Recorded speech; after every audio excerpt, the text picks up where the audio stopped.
Well, hello, Dr. Wilson. My name is Erik Acosta. I'm the writer for Minero Magazine, and I was also the web and copy editor for the Prospector. Thank you so much for agreeing to have this interview with me today. I really appreciate it. My pleasure. Do you mind if you can introduce yourself a little bit? My name is Heather Wilson. I'm the president of the University of Texas at El Paso. And how are you doing this morning? I'm doing absolutely fantastic. Thank you. That's good. Your father was in the Air Force. Your grandfather flew for the Royal Air Force in World War I. Yeah. What was it like for you? What was that moment that you knew that you wanted to follow in their footsteps? Well, I grew up flying with when I was really little with my dad. I actually don't remember not flying. So he and his best friend had a Piper Cub, and his best friend had a dairy farm, so they'd take it off on the fields. You had to make sure the cows were out of the way and take off on a field behind their farm. And I can remember my dad taking us flying when he had to put a pillow in the front seat of a Piper Cub, which is a very small airplane, to be able to see out.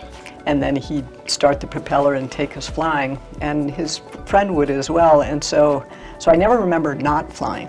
So my dad died when I was young, but my grandfather was still alive, and he was kind of a hero to me and very important to me. He was an RAF pilot, as you said, but he was also a barnstormer in the 1920s and 1930s and opened little airports all around New England. And so I grew up around aviation. When I was a junior in high school, they opened the Air Force Academy to women. And I remember seeing it on the news one night, on the black and white television in my mother's room. I remember where I was when I saw that the first class that allowed women was entering the Air Force Academy, and that sounded kind of interesting. And so it was probably when I was a junior in high school that I started thinking seriously about this Air Force Academy thing. And so it was probably then. Well, Dr. Wilson, you were the first woman to command basic training and the first woman of a West Wing commander. Mm-hmm. How does it feel for you to know that you're pioneering the workforce and leading women so they can follow your footsteps? Yeah, it was the first woman vice wing commander, so it was the number 2 person in the wing of 4,400 cadets or so. I would say that at the time, I just wanted to do the job. I think I was aware that there were certainly people there, not so much my classmates, but sometimes some other officers who weren't exactly convinced that women should be in the military or that they should be officers. I was determined to kind of prove them wrong by being competent. And I knew somehow that I was also maybe changing the minds of people around me by just doing the job. That's good. Yeah. What was some of your struggles and lessons that you learned during your time in the Air Force, anything that has shaped you today? Probably the thing that shaped me most, particularly as a young person, but that really stays with you, and the core values of the Air Force: integrity first, service before self, and excellence in all we do. That's good. As a military child as well, do you think you have passed... Folks in which service? Oh, my dad was actually in the Navy. Really? Yeah. How'd you end up in El Paso, Texas, man? My parents were born here. Okay. I know. Fair my enough. brother was also, he currently is in the Air Force as well. Uh-huh. My brother-in-law is in the Army, so my whole family's So your military. brother's in the Air Force. Yes. Where is he? He's stationed in Lompoc, California, Vandenberg. At Vandenberg. Yeah. Do you think you have passed down your knowledge to any of your children or your nieces or your grandkids? And how does that make you feel? I think our kids grew up with that strong sense of your responsibility doesn't end at the front porch. You have a responsibility to your community. You have to serve in some way. But my granddaughter, who's now 2, one of her favorite things is airplanes, and that just breaks my heart. Well, Dr. Heather Wilson, some people may not know, but you ran for the U.S. Senate in 2008 and 2012 for New Mexico, but didn't win that election. Yeah. What were you feeling around that time? Did you feel lost in your sense of direction? How did you pick yourself up from that? Well, I didn't feel like I fell down. So here's a funny thing. I was actually I had a lot of interns over the years, and I had some on my Senate campaign as well. And to me, there's no time for bitterness. I mean, both the strength and the weakness of self-government is one and the same. The people get what they choose. But they get to choose, it's their choice. And I'm absolutely okay with it. But one of them said to me, his name was Evan, he was from Texas Tech, and he said, you know, Dr. Wilson, or Congresswoman Wilson at the time, he said, you're really good with students. You should be a college president. And I said, well, Evan, and then he said, Texas Tech is recruiting a president and you should apply. And I said, well, Evan, I don't think Texas Tech is looking for me, but thank you. And then several of the other students kind of chimed in, and we had this interesting little talk, and I thought, you know, I had actually been contacted once before about a college presidency when I was serving in the Congress, and I said no. But I started thinking about it, and then I started looking around, and I liked the idea. It appeals to my sense of service. I do love working with young people, and it's universities are complicated, so you don't get bored. So I started looking around, and at first I didn't think it would be a great fit, but South Dakota Mines was a really good fit. When I went up for my interview, I hadn't had a job interview for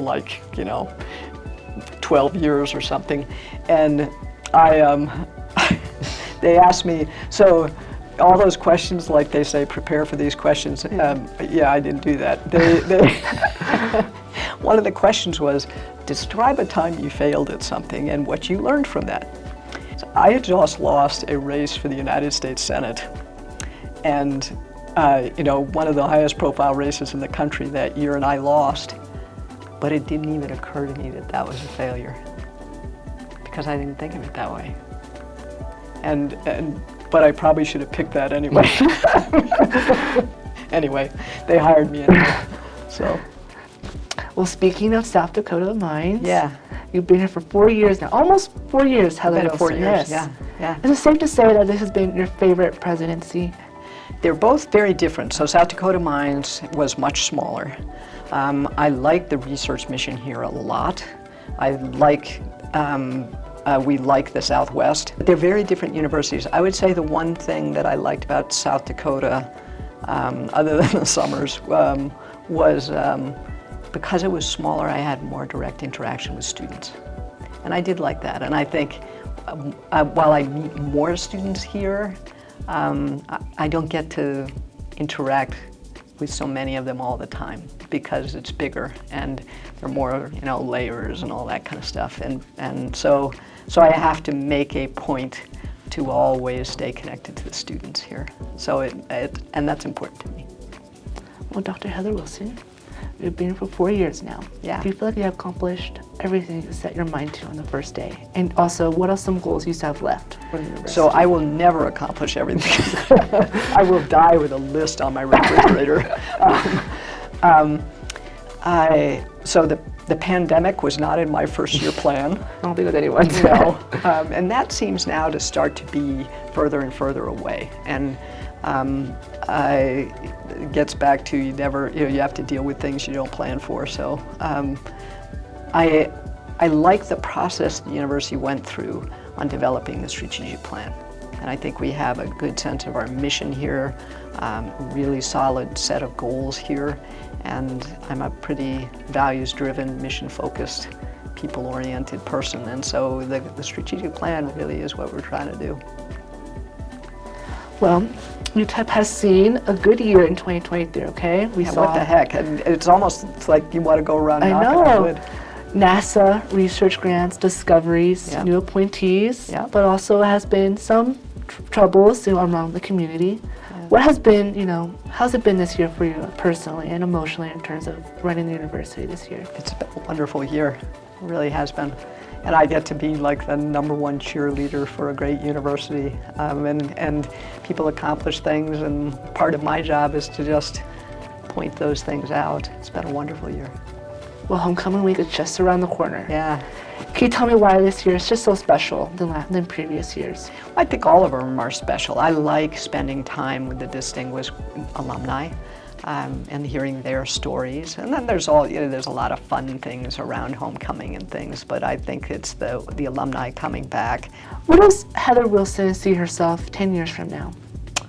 10 years from now, I will be 72 years old.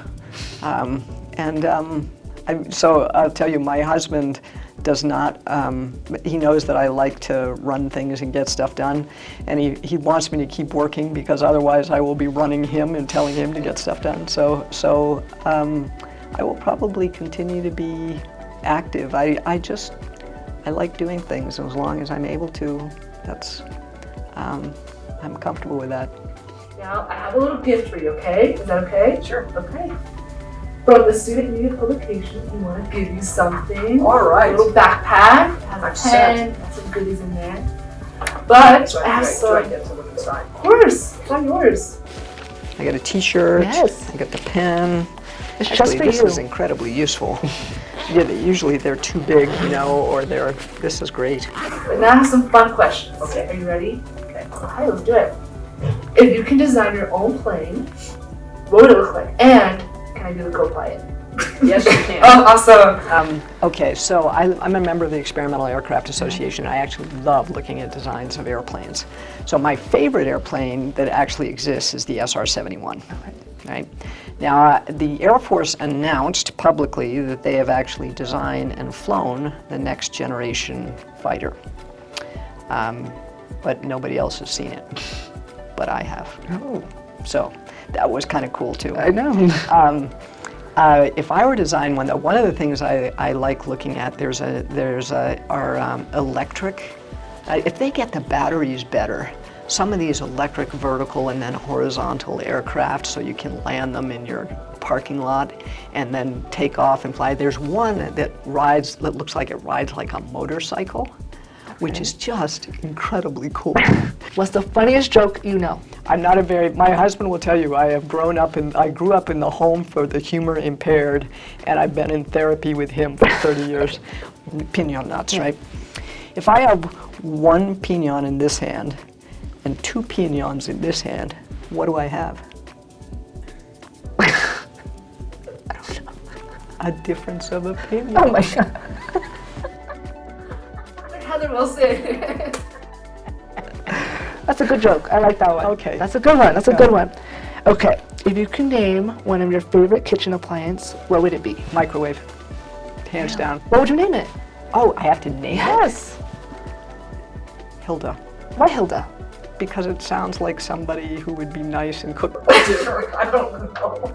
Heather.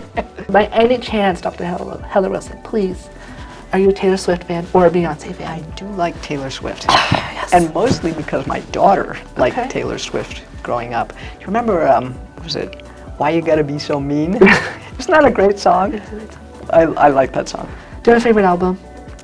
Well, she came out with the, what do they call it, the true Taylor Swifts, or the, she recorded an album, her early albums, and wanted to buy the rights back, and they wouldn't give them, so she re-recorded. Yes. So I think it's like the actual version or something. Yeah.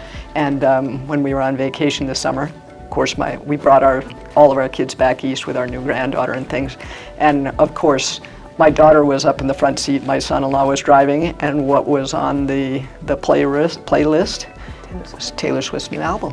Okay, now lastly, what has been your biggest learning experience and obstacle since becoming president of the university? Well, the pandemic is the obvious one. And I think that, we made it through. We kind of, none of us knew what we were doing, right? And we made it through trying to keep people protected, but also keep education going. And the thing that I worry about most is the students, particularly the ones in high school who missed. I mean, it's one thing for me not to be stuck in my living room for a year or 18 months. That's a small part of my life, but it was a really big part of your life. And I think that's been the hardest thing on our students, is getting back to being together and overcoming what was a really difficult time. And I think there's no question that was the hardest. Well, Dr. Heather Wilson, I have to say, I'm a big fan of you, by the way. I really am. Everyone here in this room. You're a fan of Taylor Swift.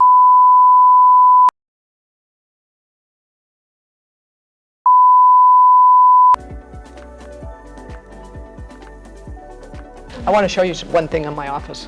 Come with me. Okay. After our interview with President Dr. Heather Wilson, she gave us a tour of her office to show us some personal memorabilia.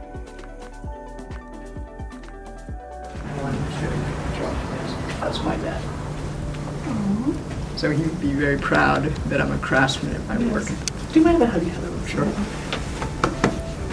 It's a big And this is my messy desk. It's not messy. No, it's Perfect. Next week I've set aside some time because this is my filing Yeah. system, but this is getting a little out of control, so I've got to come back. This is my son, Joshua, my daughter, Kate, and every college president should have a magic wand.